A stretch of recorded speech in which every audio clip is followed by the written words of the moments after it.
Hello बच्चों, कैसे हो आप लोग। हम लोग पढ़ रहे थे मैग्नेटिक इफेक्ट ऑफ करंट और आई होप कि तुम लोग अच्छे से रिवाइज कर रहे होगे, तुमने सारे नोट्स प्रिपेयर कर लिए होंगे। तो ये तुम्हारा काम है, ये तुम्हारी रिस्पॉन्सिबिलिटी है जो कि तुमको अच्छे से निभानी है। इसमें तुम्हें ये देखने की ज़रूरत नहीं है कि कब तुम्हारे नोट्स चेक किए जाएंगे। तुम्हारी रिस्पॉन्सिबिलिटी है, तुम उसे पूरा करो। कहने से पहले, नोट्स चेक करने से पहले तुम्हारे नोट्स ऑटोमेटिकली अपने आप में ईमानदार बनो। ऐसा नहीं है कि किसी को फोर्स करने की ज़रूरत हो। तुम लोग कंपटीशन की तैयारी कर रहे हो, बोर्ड का एग्ज़ाम नहीं दे रहे हो तुम। तो मैं तुम लोगों को बता दूं कि हम लोगों ने पढ़ लिया था कि मैग्नेटिक डायपोल मूवमेंट क्या होता है। That is for the current loop and that is also for any body that rotates with any angular velocity omega, frequency f and time period t। उस तरीके की बॉडी के लिए, कोई चार्ज बॉडी है उसको घुमाया जाएगा तो उससे एसोसिएटेड डायपोल मूवमेंट कितना होगा, या फिर कोई बॉडी है या कोई लूप है जिसमें कि करंट फ्लो हो रहा हो, उस करंट फ्लो होने के कारण उसका मैग्नेटिक डायपोल मूवमेंट कितना होगा। ये दो चीज़ें हमने सीखी थी, मैंने कहा था। और उसके बाद जो लास्ट एक्सप्रेशन आया था उस पर बहुत अच्छा क्वेश्चन बनता है, उसको अच्छे से याद रखना है बिल्कुल।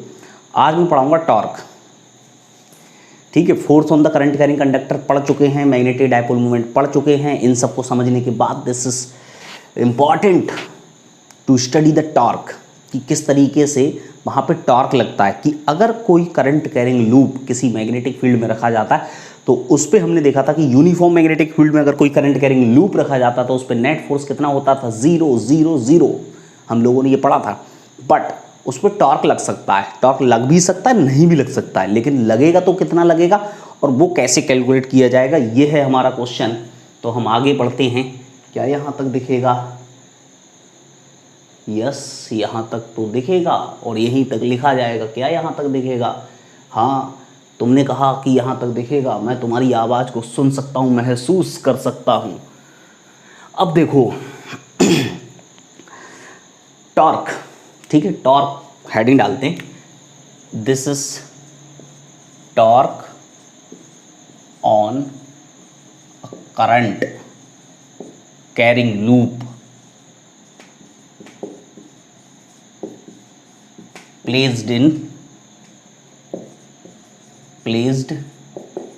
इन यूनिफॉर्म, ठीक है। This is uniform magnetic field, uniform magnetic field.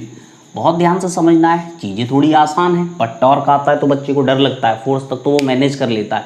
जैसे ही टॉर्क आता है तो उसको लगता है कि ये क्या भूत जैसा आ गया। बट मैं तुम लोगों को बताऊँ कि टॉर्क कोई बहुत ज़्यादा typical, this is basic rotation का बिल्कुल बेसिक आएगा यहाँ पे, ठीक। तो बहुत ज़्यादा हाई फाई चीज़ें नहीं आएंगी।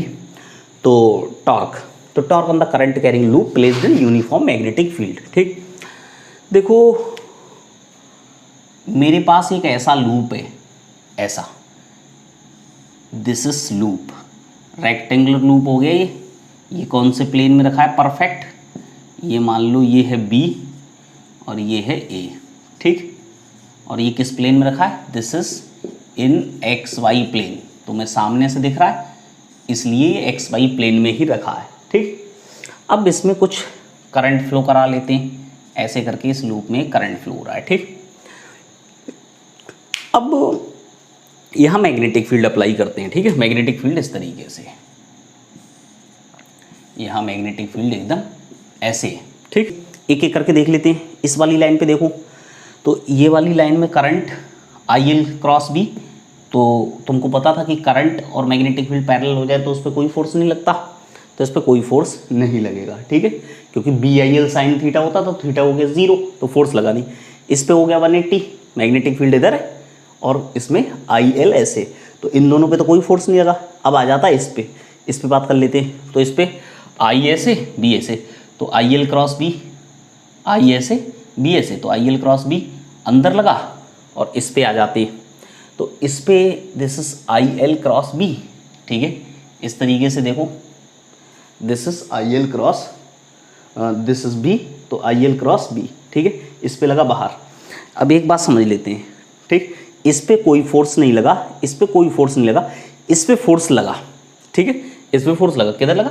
देखो आई ऊपर, बी ऐसे, आई एल क्रॉस बी, इधर फोर्स अंदर लगा और इधर फोर्स लगा बाहर, ठीक है। इधर फोर्स किधर लगा देखो, आई एल नीचे और आई एल क्रॉस बी तो बाहर, तो एक फोर्स अंदर एक बाहर, हाँ टॉर्क लग सकता है, ठीक है।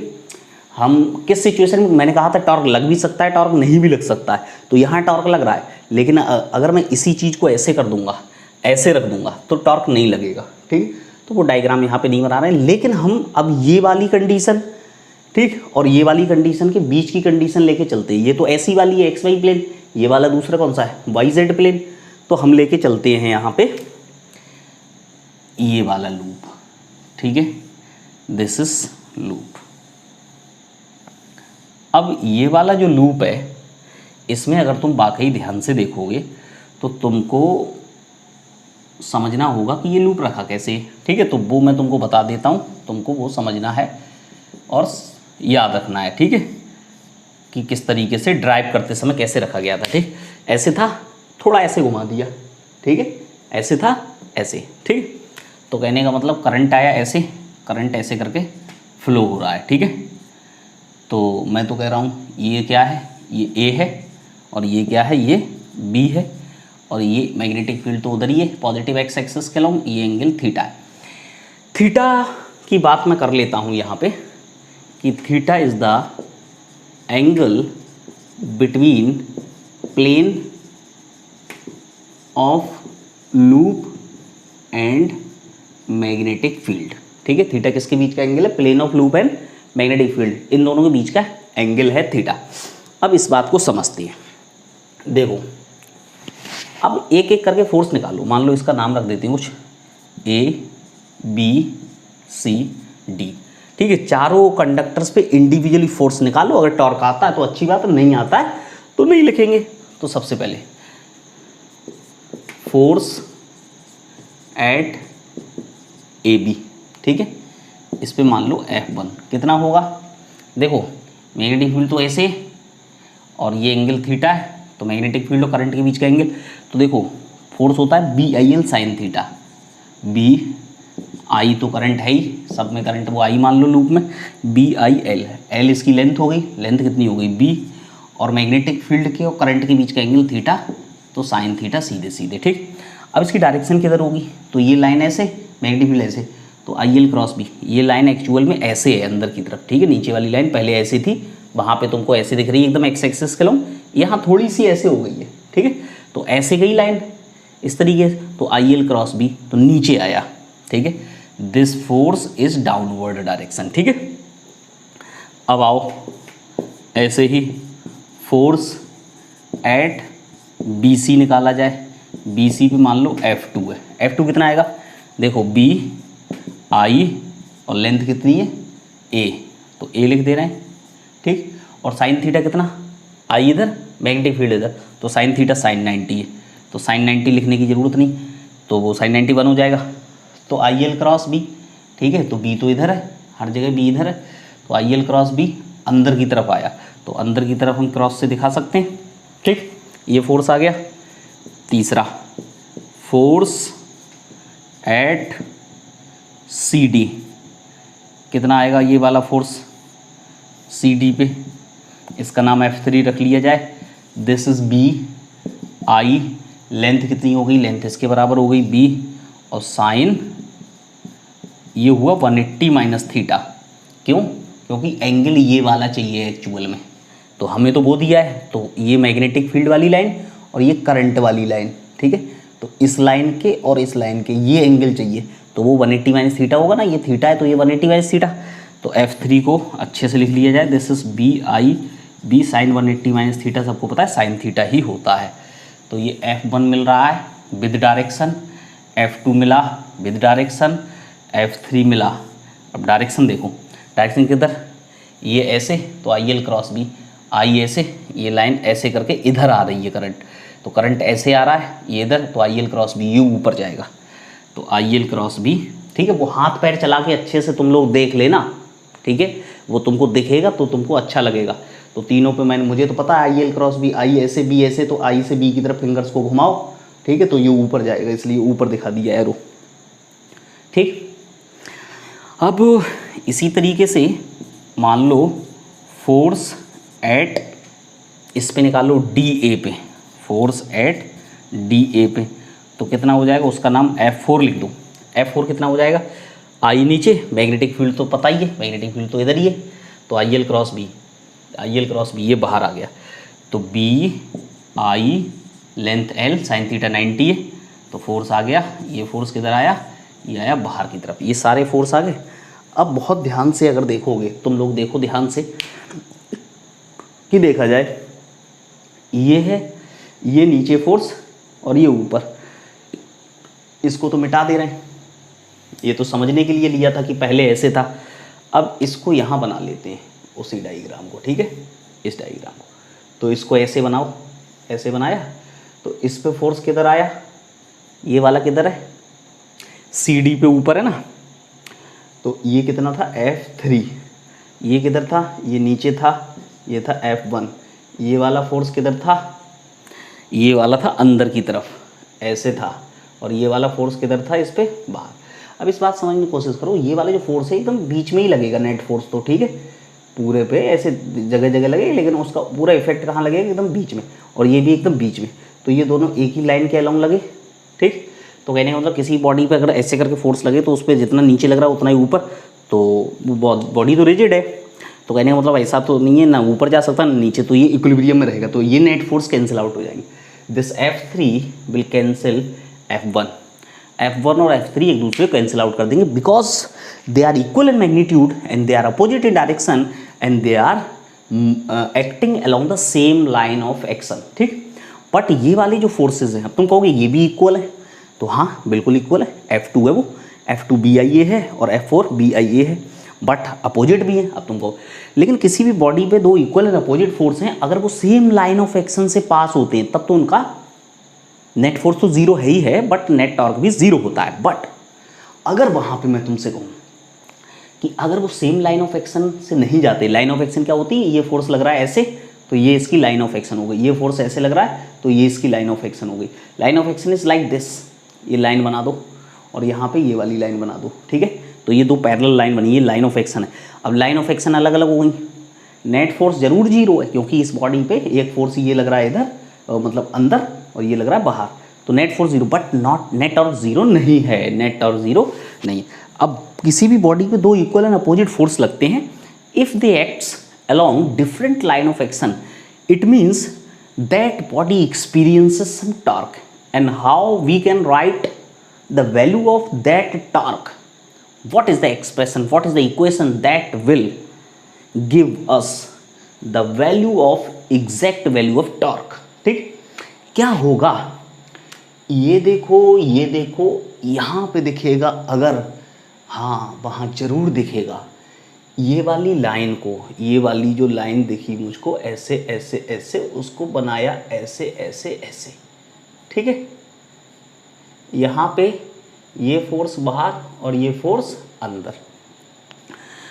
तो बोला जाता है किसी भी बॉडी पे दो इक्वल एंड अपोजिट फोर्स लगते हैं और दोनों डिफरेंट लाइन ऑफ एक्शन के अलोंग लगते हैं, तब हम बोलते हैं कि उस बॉडी पे कपल एक्ट कर रहा है, ये बोला जाता है दे forms a couple. If any body have two equal and opposite force and the forces they acts along the different line of action, then we can say the body have some couple, means एक body पे दो force लगेंगे, दोनों अलग अलग line of action के along लगेंगे, तब हम बोलेंगे कि उस बॉडी पे कपल एक्ट कर रहा है। और उस कपल मतलब वो है टॉर्क ही, लेकिन उसका एक स्टैंडर्ड नाम रख दिया है कि कपल बोल देते। कपल का मतलब दोनों एक जैसे होते हैं, फोर्स दो फोर्स होते हैं, ठीक है। तो कहने का मतलब magnitude of that torque, magnitude of that couple is given by torque is equals to, इन दोनों में से कोई सा एक फोर्स ले लो, एनी फोर्स, ठीक है, into perpendicular distance between line of action, मतलब उनकी लाइन ऑफ एक्शन के बीच की परपेंडिकुलर डिस्टेंस। तो सबको पता है कि कोई सा एक फोर्स तो BIA ही है, दिस इज BIA इनटू, अब परपेंडिकुलर डिस्टेंस परेशान करेगी तुमको, तो मैं उसको बहुत आसानी से कर देता हूँ। देखो ये फोर्स बाहर लग रहा है ऐसे, ये फोर्स अंदर, मैं इसको ऐसे घुमा देता हूँ, ठीक है, ये लाइन पे तो कोई फर्क नहीं पड़ेगा ऐसे घुमाने पे। ये जो ये जो लग रहा था बाहर, ऐसे घुमाऊंगा तो ये ऊपर लगेगा, ये ऊपर लगा, देखो, ठीक। और अगर मैं तुमसे कहूँ, ठीक है, परफेक्ट वो तिरछी लाइन ही बना रहा हूँ और कुछ चमत्कार नहीं कर रहा हूँ, ठीक।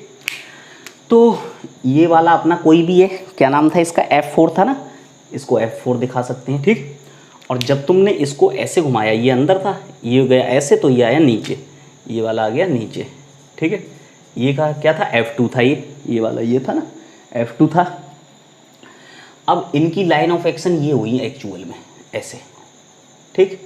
ये हो गई इनकी लाइन ऑफ एक्शन, ऐसे करके आगे पीछे खींच दो, और आगे पीछे खींचोगे तो ये लाइन ऑफ एक्शन हो गई अगर, तो ये परपेंडिकुलर डिस्टेंस हो गई। और ये सबको पता है कि ये मैग्नेटिक फील्ड वाली लाइन है, ये वाली, तो ये मैग्नेटिक फील्ड वाली लाइन के साथ एंगल कितना बन रहा है, थीटा। भाई मैग्नेटिक फील्ड तो एकदम हॉरिजॉन्टल लाइन है, तो ये वाली लाइन ऐसे मैग्नेटिक फील्ड है हर जगह, this is the direction of magnetic field. हा दिख ही नहीं रहा है अब देखो, मैंने ये था ऐसे, इसको कैसे घुमाया, ऐसे, पूरा सिस्टम साथ घुमाया लाइक दिस, ठीक है। ये वाला, ये जो ऐसा है ना कैप वाला, ये डायरेक्शन दिखा रहा है, तो मैं यहाँ पे दिखाऊंगा तो ये बाहर है और यहाँ पे अंदर की तरफ है, ठीक। तो जब मैं ऐसे करके घुमाऊंगा साथ, तो देखो एक इसका एरो ऊपर जाएगा और इसका एरो किधर आएगा, नीचे, तो ये एकदम नीचे आ गया और ये ऊपर चला गया, और बीच वाली लाइन पे कोई इफेक्ट तो पड़ा नहीं। भाई मैंने जब इनको ऐसे घुमाया, ऐसे, और ये ऐसे ऐसे घुमाऊंगा तो बीच वाली लाइन तो वैसी ही रही ना, एकदम ऐसी तिरछी तिरछी तिरछी तिरछी रही, तो ये लाइन ऑफ एक्शन इसकी हो गई, ये लाइन ऑफ एक्शन इसकी हो गई, मैग्नेटिक फील्ड ऐसे हो गया, और ये उनके बीच की डिस्टेंस हो गई। और ये वाली डिस्टेंस किसके बराबर है, ये डिस्टेंस इस लाइन के बराबर है, और ये वाली लाइन कितनी है, B, तो ये तो हो गया B, तो ये कितना आ जाएगा, परपेंडिकुलर डिस्टेंस आ जाएगी B cos theta. Perpendicular distance कितनी आ जाएगी, B cos थीटा, क्योंकि मैग्नेटिक फील्ड, ठीक है। तो अपना अब ये आया टॉर्क, कोई एक फोर्स, उनके बीच की परपेंडिकुलर डिस्टेंस आ गई B cos थीटा। तो torque is equals to BI, AB कितना हो जाएगा, एरिया, cos थीटा। इस पे थोड़ा फोकस कर लिया जाए, ठीक है। इसके आगे की कहानी को थोड़ा सा बदल देते हैं। टॉर्क यहाँ पे आया है BI into A into B आया, तो वो एरिया आ गया, ठीक है। A is equals to A into B, area of loop है ये क्या है, एरिया ऑफ लूप। इतना नोट कर लिया जाए तो कोई बुराई नहीं है, ठीक है, सही है, कर लो इतना नोट। तो टॉर्क कब आने लगा है धीरे धीरे, थीटा याद रहे, थीटा किसके बीच का एंगल है, this is the angle between magnetic field and plane of loop. देखो अब इसको तो मिटा देते हैं, ठीक है, टॉपिक का नाम भी मिटा देते हैं, पता चल गया सबने नोट कर लिया होगा, इसको मिटा दिया। अब देखो इस डायग्राम को नहीं मिटा रहे हैं, इससे टॉर्क की डायरेक्शन को भी देखेंगे अभी, ठीक। तो टॉर्क कितना आया, टॉर्क आया BIA cos theta if loop has n turns. Actually में क्या होता है कि जो लूप होता है वो सिंगल टर्न का कोई रोल नहीं होता, वो खाली स्टडी में बता देते हैं, वरना प्रैक्टिकली जब तुम देखो तो वहाँ पे 1000, 2000, 10,000 ऐसे टर्न्स होते हैं, ठीक, क्योंकि उनकी वजह से फिर उस पर ज़्यादा टॉर्क आएगा आगे चल के, टॉर्क का ही इसमें प्रैक्टिकल यूज है वाकई, ठीक है। तो if loop has n turns, तो टॉर्क कितना हो जाएगा भाई, एक लूप होगा तो एक टॉर्क, दो लूप होगा तो डबल हो जाएगा, n लूप होंगे तो n टाइम हो जाएगा, ठीक। तो एक बात को समझा जाए, NIA torque is equals to NIA B और cos थीटा, ठीक। NIA को अब तुमने अच्छे से पढ़ लिया है, this is magnetic dipole moment, ठीक है। NIA को मैं M लिख दूंगा, तो टॉर्क आया MB cos थीटा, ठीक है। एक तो ये M के टर्म्स में इक्वेशन आ गई, ठीक। M को NIA लिख सकते हैं तो MB cos थीटा सबको याद रहेगा, बट मैं ये चाहता हूँ कि MB cos थीटा के अलावा एक और इक्वेशन है उसको याद रखा जाए तो सबसे ज़्यादा अच्छी बात रहेगी, ठीक है।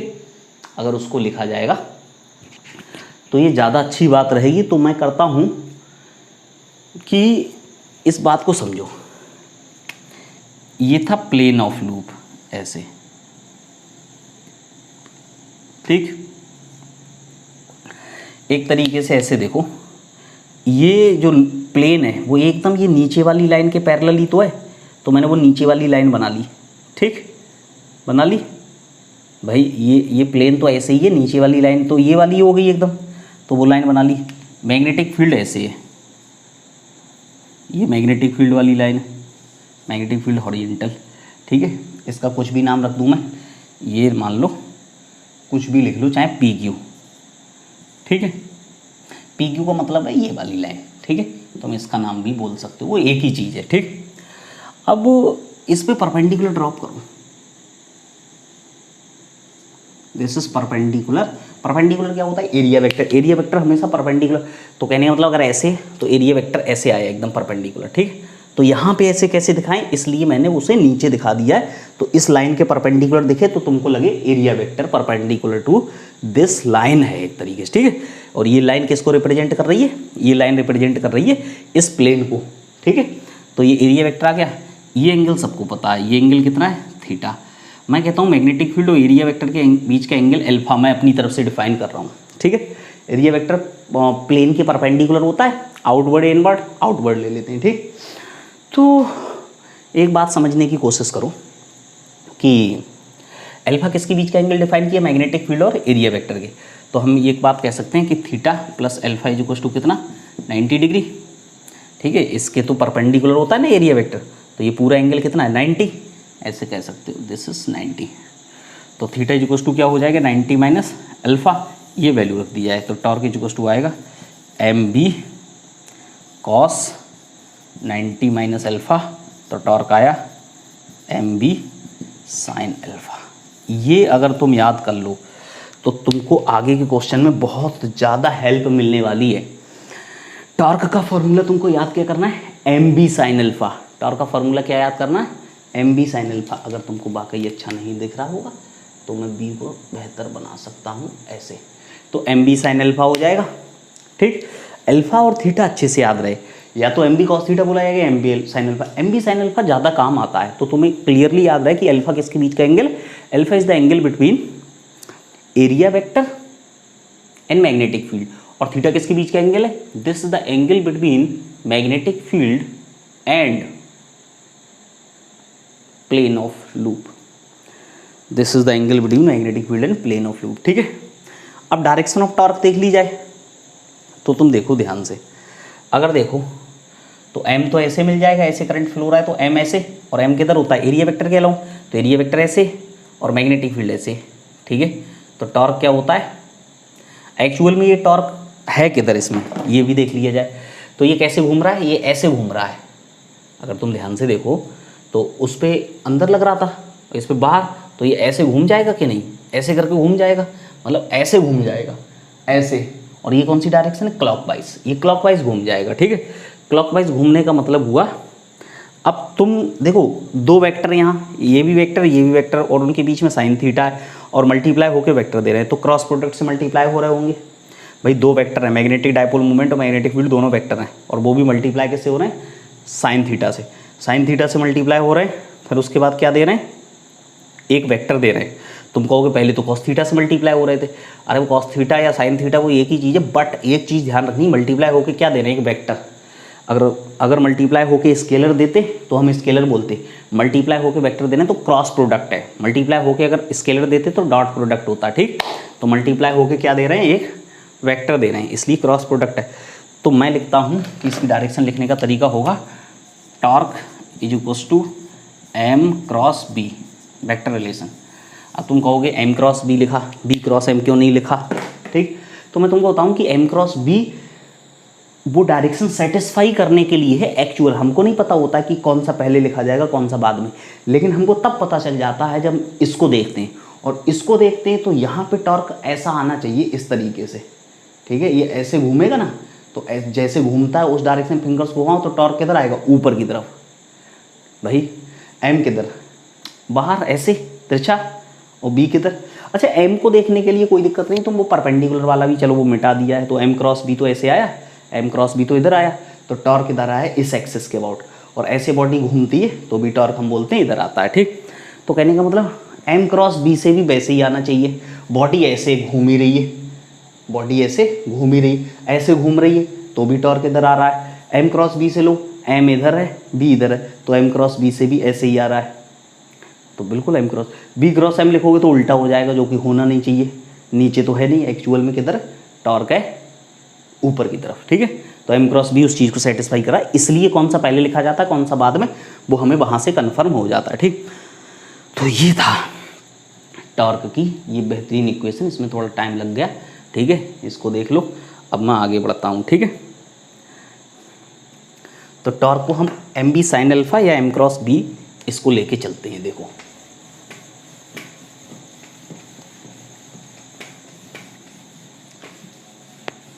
ठीक है, एम मैग्नेटिक फील्ड है, वो बी मैग्नेटिक फील्ड है, एम क्या है, एम वहाँ पे मैग्नेटिक डायपोल मूवमेंट है, एम की वैल्यू एन आई ए है, थीटा प्लेन के और मैग्नेटिक फील्ड के बीच का एंगल, और अल्फा मैग्नेटिक फील्ड और एरिया वेक्टर के बीच का एंगल, ठीक।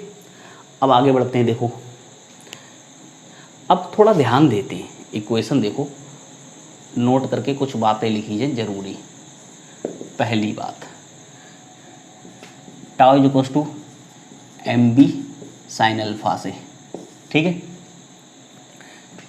पहली बात, if alpha is equals to 0 या 180 तो कोई टॉर्क लगेगा नहीं।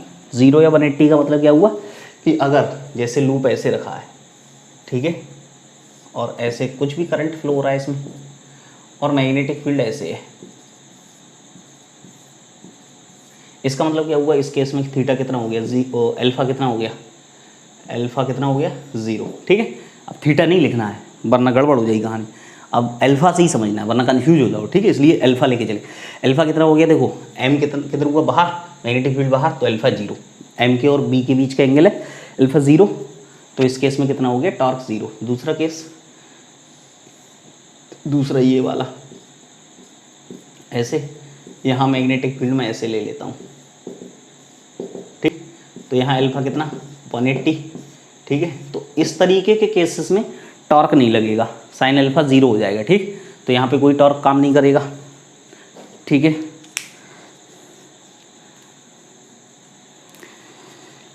अब सोचो कि मैक्सिमम टॉर्क कब लगेगा, ये सब मोस्ट इम्पॉर्टेंट चीज़ें हैं टॉर्क के क्वेश्चन में, यही सब तुम्हारे काम आने वाली हैं।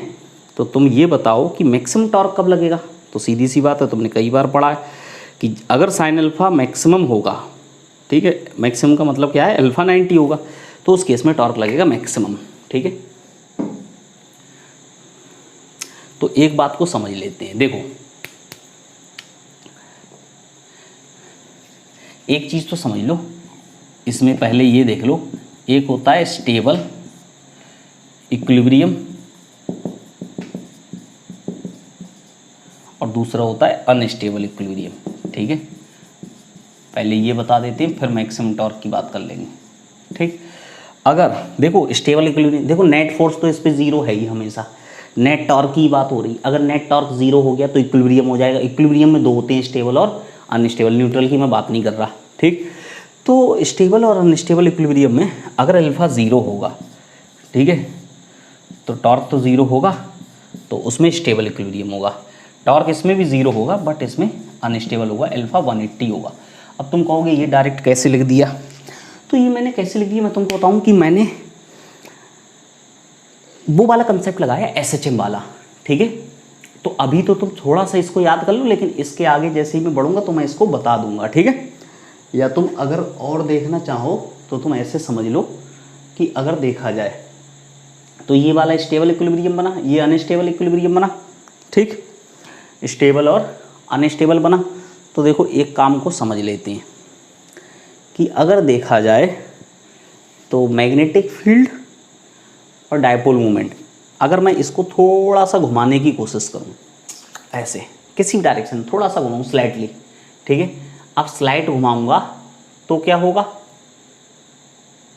तो ये वापस जाना चाहिए, तो स्टेबल इक्विलिब्रियम है। और अगर मैं इधर घुमाऊंगा इधर ही चला जाए तो अनस्टेबल इक्विलिब्रियम है, ठीक। तो उसमें कोई दिक्कत नहीं है, वो तुम देखोगे तो तुमको पता चल जाएगा। अगर तुम ऐसे घुमाते हो तो ऐसे घुमाओगे तो IL क्रॉस B किधर जाएगा, I ऐसे ही है और IL क्रॉस B, ठीक है, IL क्रॉस दिस इज आई नीचे है, ठीक है, आई एल क्रॉस बी इधर लगेगा। अब वो परपेंडिकुलर आएगा, तो इस पे क्या है कि धीरे धीरे जब चीज़ें सामने आएंगी तब मैं तुमको बता दूंगा, तुम अभी इतना याद कर लो, इससे अपना काम चलेगा फिलहाल। लेकिन ये अच्छे से हम याद कर लेते बार मैग्नेट के लिए, इसके लिए भी आएगा, बस यहाँ पे क्या है कि टाइम थोड़ा ज़्यादा लग जाएगा, 10 मिनट लग जाएगा, इसलिए मैं सोच रहा हूँ कि उसमें ज़्यादा टाइम पास नहीं किया जाए। जब इस पर बात आएगी तो इसी पे डिस्कशन कर लेंगे, अभी क्या याद कर लो। और याद करने में कोई दिक्कत नहीं, स्टेबल है अच्छा है तो अल्फा 0 होगा, अनस्टेबल है थोड़ा सा बेकार है तो अल्फा 180 होगा, इतना काम कर लिया जाए। फिर तीसरा, बाकी तरीका तो वही SHM वाला, ये कोई बहुत बड़ी बात नहीं, तुम बैठ के देखोगे तो तुमको भी समझ आ जाएगा। यहाँ पे मैं एक्सप्लेन करता रहूँगा तो ज़्यादा लग जाएगा, 10 मिनट लग जाएगा और अपने पास थोड़ा इधर टाइम कम है, ठीक। तो अल्फा इक्वल्स टू 0, फिर अल्फा इक्वल्स, फिर तीसरा केस है for maximum torque. Maximum torque के लिए अल्फा कितना होना चाहिए 90, तो टॉर्क मैक्सिमम आ जाएगा। टॉर्क मैक्सिमम किसके बराबर होगा m इंटू बी के। कितना घटिया m बना है अपने जीवन में, m b, ठीक है। टॉर्क आया, इसको बोलते हैं रेडियल टॉर्क, रेडियल टॉर्क, ठीक है। ये जो मैक्सिमम टॉर्क है इसका एक अलग से नाम दे दिया है, तुमको याद रहेगा, टर्मिनोलॉजी है। मैक्सिमम टॉर्क को रेडियल टॉर्क बोलते हैं, ठीक है, इसको तुम याद कर लो। तो अपने ये केसेस आ गए, अब थोड़ा सा आगे बढ़ते हैं और समझने की कोशिश करते हैं, ठीक है। देखो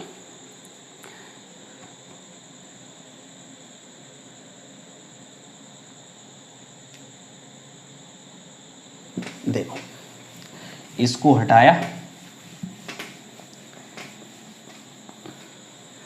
अब तुमसे स्टेबल और अनस्टेबल पूछा जाएगा, ठीक है। तो पहले मैं स्टेबल और अनस्टेबल के केसेस बता देता हूँ। क्वेश्चन देखो ऐसे पूछे जाते हैं, ऐसे बनाया और ऐसे बनाया, ठीक। ये अपने x y z एक्सेस और इसमें करंट ऐसे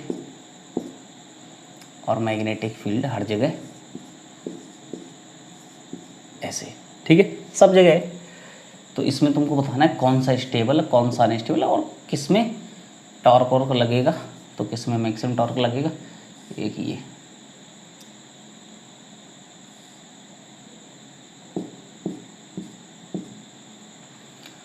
मैग्नेटिक फील्ड हर जगह ऊपर है, ये करंट है, ठीक।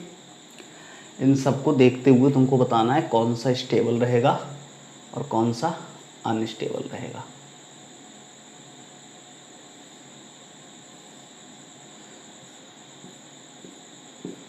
जिन बच्चों को डायग्राम बनाना नहीं आता है मैं उनको बता दूं कि हमेशा ये वाली लाइन इसके पैरेलल बनाओ, ये वाली लाइन इसके पैरेलल, तो ये वाला प्लेन आ जाएगा, ठीक है। और ये मैग्नेटिक फील्ड इधर है,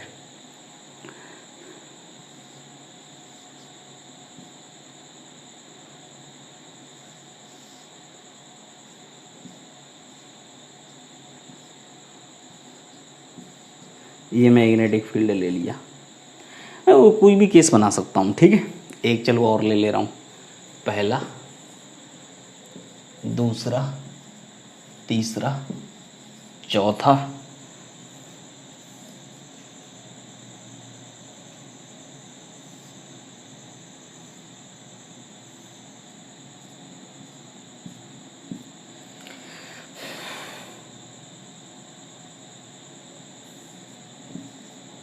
ऐसे। अब इन सब में देख के तुमको बताना है कि कौन सा वाला स्टेबल और कौन सा अनस्टेबल है, ठीक। 5 डायग्राम बना दिए। अब देखो पहले ये तो सीधा XY प्लेन है, तो इसमें M किधर बाहर, मैग्नेटिक फील्ड किधर बाहर, तो यहाँ अल्फा कितना आ गया, अल्फा इज इक्वल टू 0, तो ये आ गया स्टेबल, ठीक है। अब इस पे आओ, ये किस में रखा है, ये X और ये Z, XZ प्लेन में। XZ प्लेन ऐसे ऐसे करके होगा ना, XZ प्लेन तो ऐसे होगा एक्चुअल में, तो XZ प्लेन में करंट ऐसे तो इधर और मैग्नेटिक फील्ड भी इधर, मैग्नेटिक डायपोल मूवमेंट और B ऊपर, तो अल्फा कितना आ गया 0, तो ये क्या हो गया स्टेबल। मोस्ट इंपॉर्टेंट क्वेश्चन है, पूछा गया है कई बार, बस इतना ही बताना था। ये वाला देखो, ये कौन है, ये Y और ये क्या है Z, तो ये ऐसे है एक्चुअल में YZ प्लेन, तो YZ प्लेन में ये ऐसे करके आ रहा है YZ प्लेन, तो अरे सारे सभी स्टेबल बन गए। अल्फा इज इक्वल टू 0, तो ये भी आ गया स्टेबल, ठीक। ये वाला देखो, ये कोई नहीं है, ऐसे अंदर है, ठीक है, तो यहाँ अल्फा इज इक्वल टू 90, ठीक है। ये मैक्सिमम टॉर्क वाला बन गया, ये स्टेबल नहीं है, मैक्सिमम टॉर्क वाला है ये, ठीक है। स्टेबल में 0 या 180 आएगा, मतलब स्टेबल और अनस्टेबल में 0 या 180 वाला केस बनेगा, ठीक। इसमें देखो ये ऐसे, ये कौन सा है, एक्स जेड प्लेन, ऐसे ऊपर, तो इसमें भी अल्फ़ा 90, अल्फ़ा हो गया 90, तो इसमें भी मैक्सिमम टॉर्क। तो किसी में 180 नहीं बना, 180 बनता तो मैं लिख देता, ठीक है। तो ये तो फिलहाल इक्विलिब्रियम नहीं है, इनमें तो टॉर्क ही लग रहा है। जिनमें टॉर्क नहीं लगता है, जिनमें टॉर्क 0 होता है, वो इक्विलिब्रियम होते हैं, वो स्टेबल और अनस्टेबल दो में से कोई एक हो जाएगा। तुमको बस अल्फ़ा चेक करना है, ठीक है। और अल्फ़ा एक्चुअल में किसके बीच का डायग्राम है, एरिया वेक्टर के और मैग्नेटिक फील्ड के। बट हमको क्या याद रखना है कि किसके बीच का एंगल है, डायपोल मूवमेंट वेक्टर और मैग्नेटिक फील्ड के बीच का एंगल, डायपोल मूवमेंट और मैग्नेटिक फील्ड के बीच का एंगल है, ठीक है। तो इसको मिटा सकते हैं, ठीक है।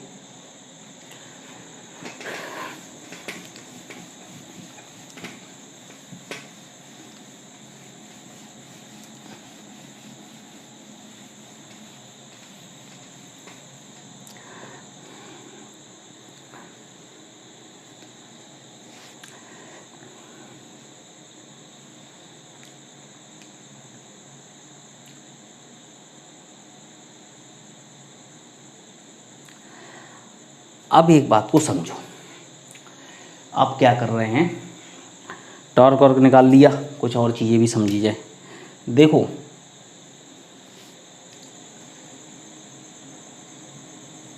If body is displaced slightly from stable equilibrium,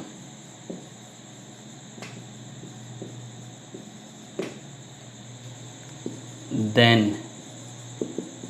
it will execute SHM, find time period of SHM, most important.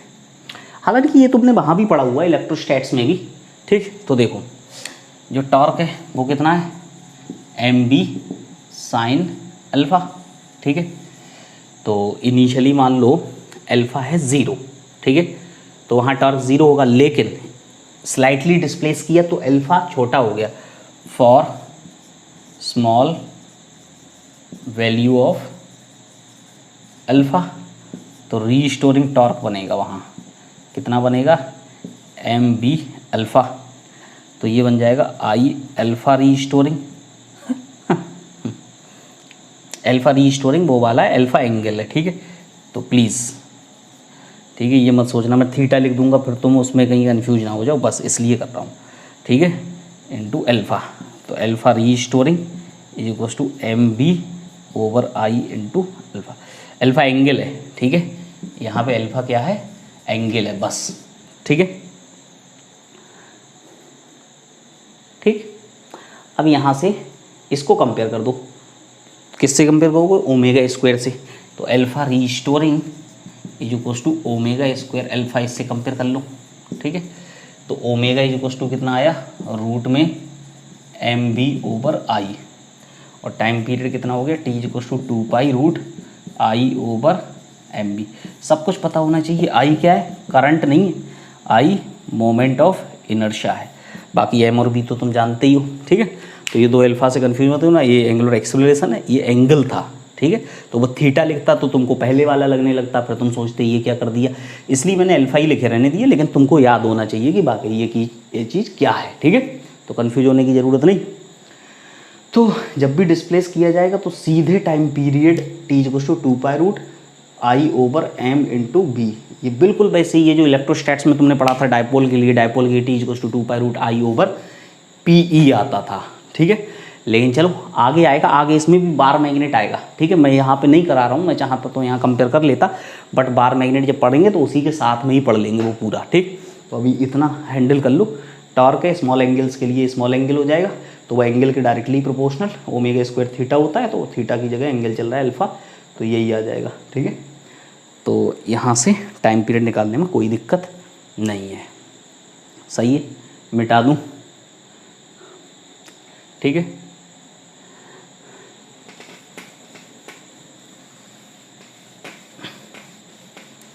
अब एक और क्वेश्चन समझते हैं। कितना टाइम हुआ? 40। क्वेश्चन देखो,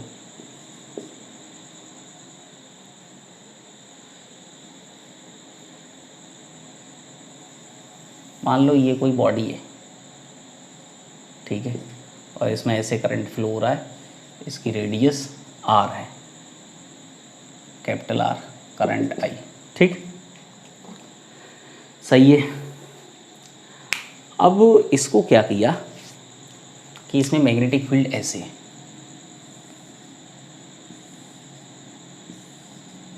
मैग्नेटिक फील्ड हर जगह है अवेलेबल, ठीक है, मैग्नेटिक फील्ड पूरा अवेलेबल है, मैग्नेटिक फील्ड ऐसे।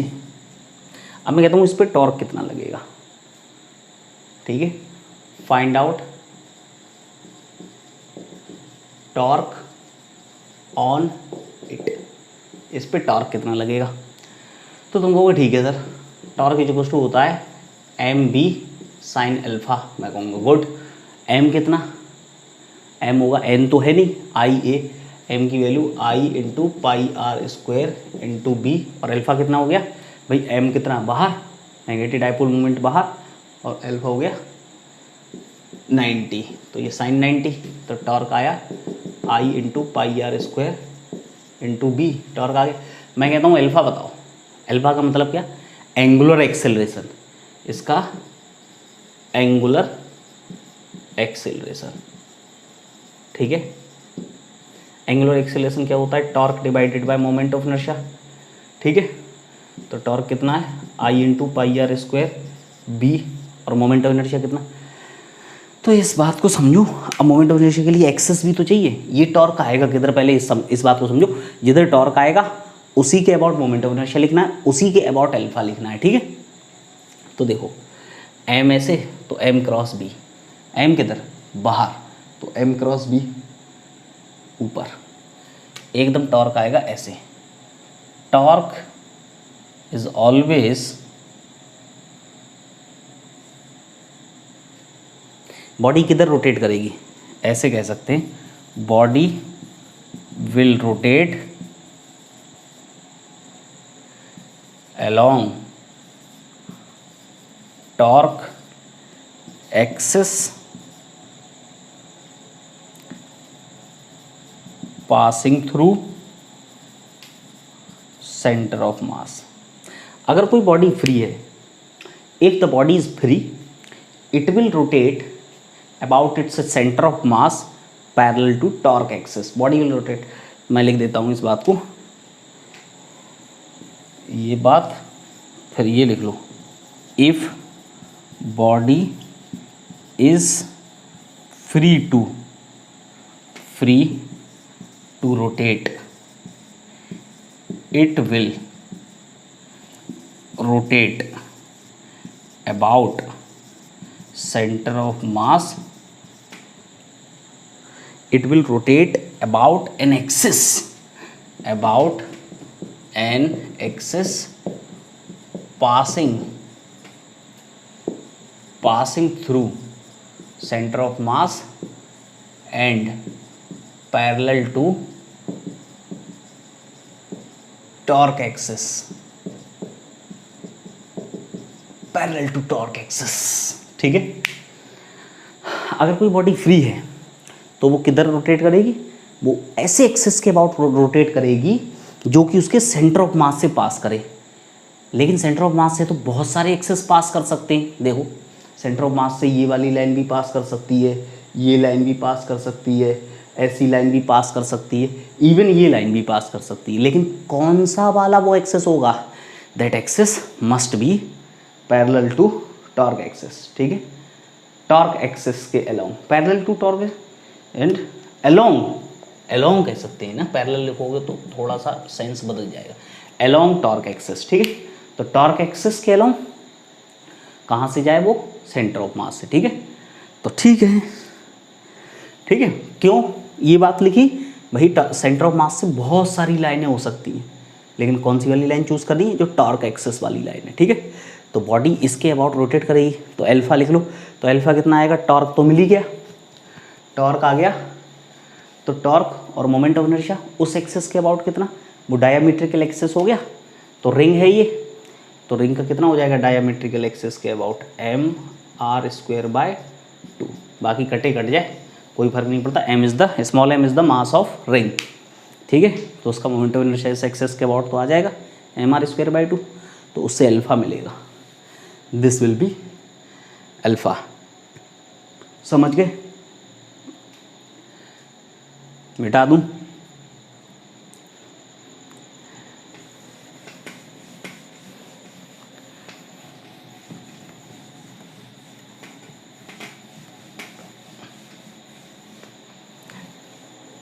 अगर मैं तुमसे कहूं ऐसे मान लो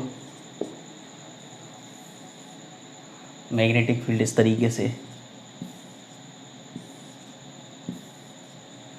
this is magnetic field, this is centre, ये मान लो करंट, ये मान लो रेडियस, करंट है कैपिटल आई। अब किधर रोटेट करेगी ये बॉडी? तो देखो एम किधर बाहर, तो M cross B.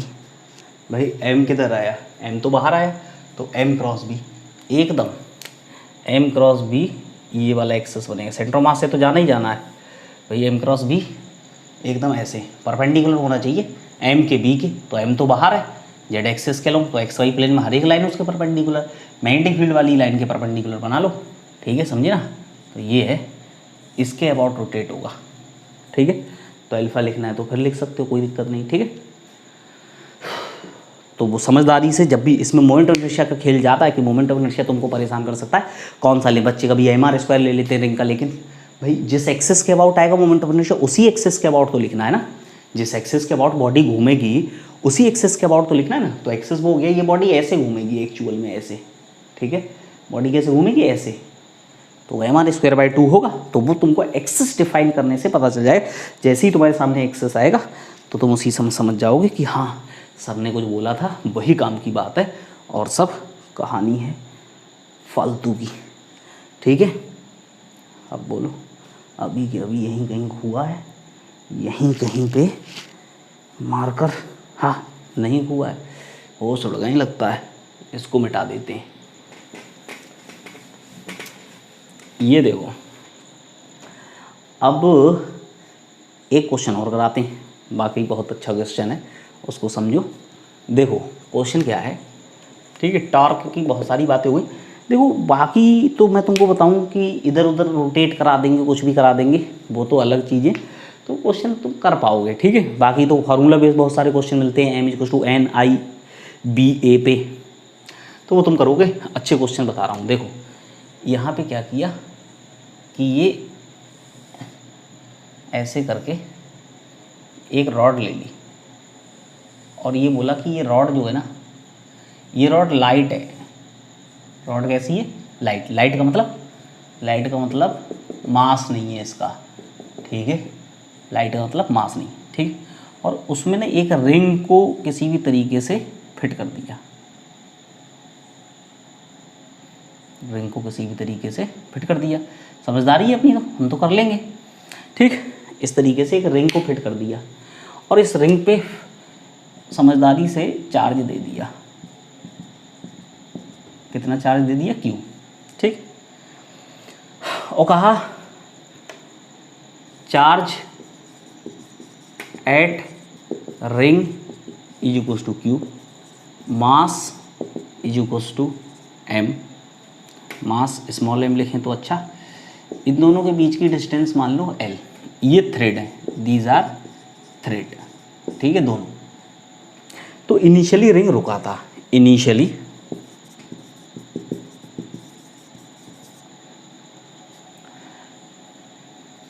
T0 was the tension in thread, ठीक है। ये सब कुछ दिया था। फिर कहा कि इस रिंग को मैग्नेटिक फील्ड एक ऑन किया, फिर कहा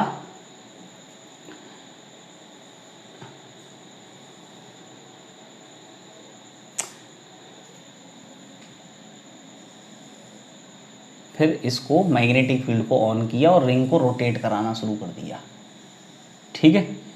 पहली सिचुएशन में रिंग रुका था, कोई मैग्नेटिक फील्ड नहीं था, फिर रिंग को घुमाया, फिर रिंग को घुमाना शुरू कर दिया।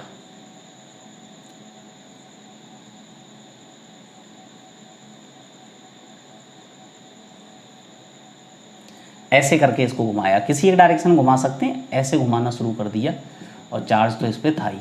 और फिर मैग्नेटिक फील्ड भी लगा दिया। मैग्नेटिक फील्ड किधर लगाया? ऊपर की तरफ। मैग्नेटिक फील्ड किधर है? एकदम परपेंडिकुलर ऊपर की तरफ, ठीक। और रिंग को ऐसे घुमाना शुरू कर दिया, ठीक है। तो ऐसे घूमेगा तो मैग्नेटिक डायपोल मोमेंट ऐसे आए। फिर कहा कि इसकी मैक्सिमम स्पीड बताओ, find omega maximum so that tension in one wire one thread is equals to 3T0/2। पहले कितना था? पहले तो दोनों बराबर ही होगा। फिर जब किसी एक वायर में, किसी एक थ्रेड में टेंशन कितना हो जाए? 3T0/2, तो कितनी ओमेगा इसको दिया गया, कितनी स्पीड से उसको घुमाया गया, ठीक है, ये कहा। अब एक बात समझो भाई, जितनी तेजी से घुमाओगे उतना ज़्यादा डायपोल मोमेंट बनेगा। क्यों? क्योंकि डायपोल मोमेंट क्या है? m = I × a से बनता है, और I Q/ओमेगा ओमेगा फैक्टर आता है, ठीक है। तो ओमेगा Q = T होता है, T = 2π/ω। तो जितना ज़्यादा स्पीड उतना ज़्यादा डायपोल मोमेंट, उतना ज़्यादा डायपोल मोमेंट तो उतना ज़्यादा टॉर्क। तो इस बात को समझो। देखो, सबसे पहले अगर इनिशियली इक्वेशन बना लूँ तुमको धीरे धीरे समझ आ जाएगा क्वेश्चन क्या था, ठीक है। क्वेश्चन अच्छा है इसलिए एकदम से समझ नहीं आएगा, तो मैं ये भी नहीं कह सकता। तो मान लो इसमें T0 तो T0 + T0 और mg। भाई इसका रिंग का मास कितना? mg। तो 2T0 = कितना आ गया? ये इनिशियली ये इक्वेशन बना सकते हैं, ये तो इनिशियली है। इनिशियली इस इक्वेशन बनाने में कोई बुराई नहीं है। 2T0 = mg को, ये तो बोला था कि धागे में टेंशन कितना है इनिशियली? T0। फिर देखो, फिर इसमें क्या किया कि इसमें टेंशन T1 मान लो, इसमें टेंशन T2 मान लो। तो अगर फाइनली मैं बात करूं तो फाइनली हम लिख सकते हैं T1 + T2 किसके बराबर होगा? अभी भी वेट तो चेंज हो नहीं गया, वेट चेंज नहीं हुआ, कोई एक्स्ट्रा मास नहीं आया। तो ट्रांसलेशनल इक्विलिब्रियम ऐसे बोल सकते हो, ट्रांसलेशनल इक्विलिब्रियम के लिए T1 T2 और ये mg। इस इक्वेशन को बनाने में किसी को कोई दिक्कत तो नहीं? T1 + T2 = mg। अब टॉर्क की बनाओ, टॉर्क इक्वेशन मतलब रोटेशनल इक्विलिब्रियम। रोटेशनल इक्विलिब्रियम की अगर इक्वेशन बनाई जाए तो तुम कहोगे रोटेशनल इक्विलिब्रियम की इक्वेशन क्या होगी?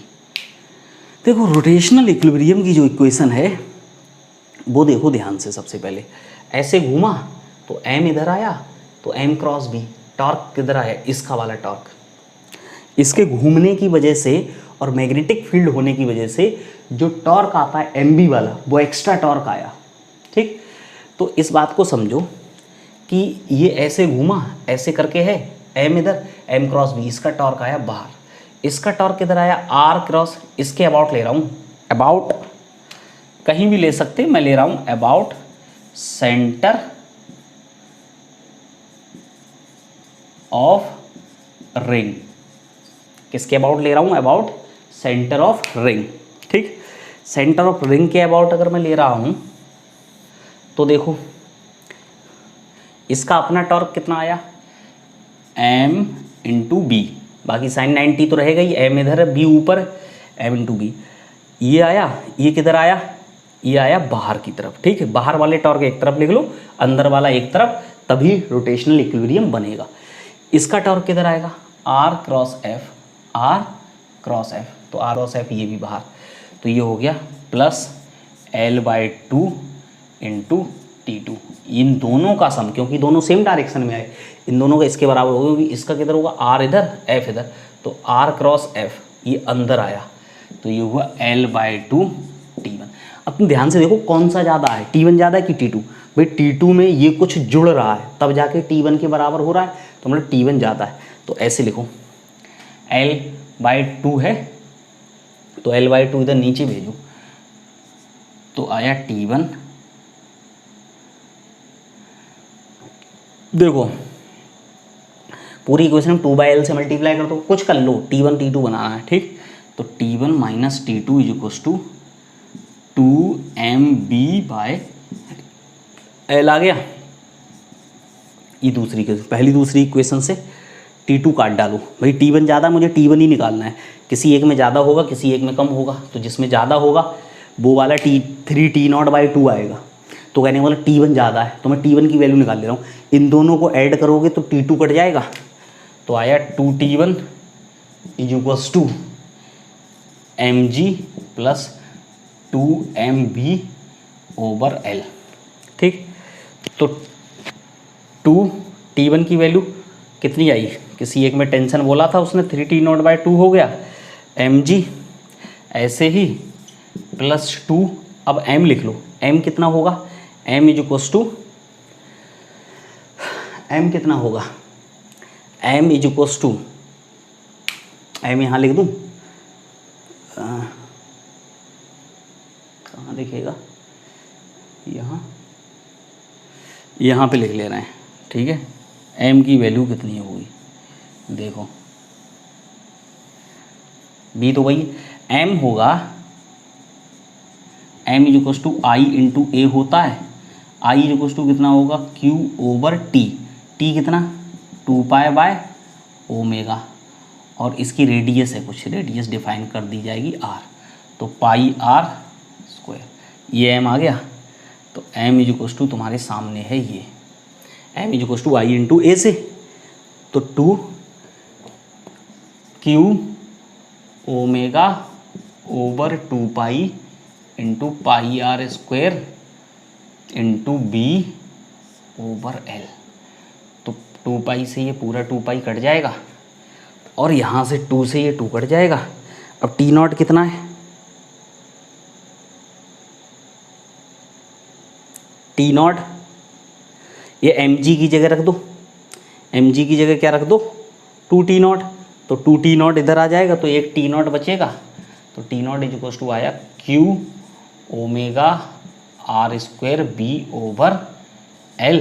तो ओमेगा कितना आया, यही ओमेगा ही पूछा है, T0L/QR² इंटू b, सिंपल ये आएगा। इसको देखो, जो भी आया है इसको पहचान लो अच्छे से।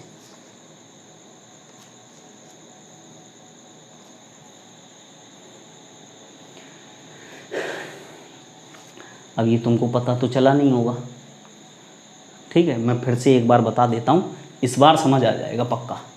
देखो ये कहा इसका मास अगर m है, ठीक, कहा ये मासफुल है, ये लाइट रॉड है और इस पर कोई चार्ज q, पहले से कुछ घूम नहीं रहा था, तो सिंपल इन दोनों में टेंशन बराबर होगा और उन दोनों का सम इसके बराबर हो जाएगा, इसके वेट के।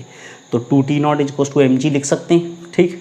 फिर उसके बाद इसको घुमाना शुरू किया और मैग्नेटिक फील्ड लगा दिया, तो एक एक्स्ट्रा टॉर्क आ गया। तो वो टॉर्क होने की वजह से क्या होगा, एक तरफ टेंशन बढ़ेगा, एक तरफ कम होगा। एक्स्ट्रा टॉर्क आया ना, तो एक्स्ट्रा टॉर्क ऐसा कर सकता है, क्योंकि एक्स्ट्रा टॉर्क अगर आया है तो वो ऐसा काम कर सकता है, तो एक तरफ टेंशन को बढ़ाएगा, एक तरफ कम कर सकता है, ठीक। तो कहने का मतलब वो टॉर्क आया m×v बाहर, तो इसका भी टॉर्क बाहर, तो इसका टॉर्क और इसका टॉर्क दोनों मिलके इसके टॉर्क को बैलेंस करेंगे, क्योंकि ये अंदर और इक्विलिब्रियम है, रोटेशनल इक्विलिब्रियम है। तो पहली इक्वेशन तो अलग अलग टेंशन T1 + T2 = mg, वो आ ही जाएगी। रोटेशनल इक्विलिब्रियम बनाओ, इसका टॉर्क कितना होगा m × b, और वो टॉर्क और m की वैल्यू तुमको पता है I × a, वो तुमने खूब घूमते हुए चार्ज के लिए निकाला ही है, मैग्नेटिक डायपोल मोमेंट। तो वो वैल्यू यहाँ पे रख देंगे और T1 की वैल्यू फिर उससे रिलेट कर देंगे, तो आंसर आ जाएगा। सही है, बोलो।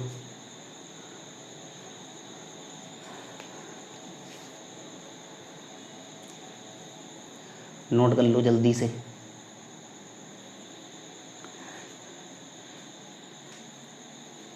ठीक है, अब टॉर्क हो गया। अब इससे ज़्यादा नहीं करा रहे, कराने को तो बहुत कुछ करा सकते हैं, लेकिन टाइम लिमिट है।